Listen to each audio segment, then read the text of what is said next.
trying to keep Dennis's pants up. That's why we were late. And that's really the fact of the matter. And you're like, well, it wasn't just that.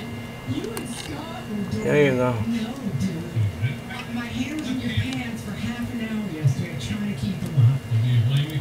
And then Allison was like using the jaws of life to try to keep them up. What the hell is going I on? have no idea. Alright, so I lost a little weight. That's And I had more in these suit pants. that looks like the last big order for the school kids this year. My pants are falling down. Pants are really falling down. That's what I think about that. Italian kids are sitting over there at St. Anthony's eating Santillo's pizza, and the kids at the other schools, they're getting who knows what kind of pizza. I like thinking about that. Now, there you go. You got about a minute in there. We'll check back in a minute.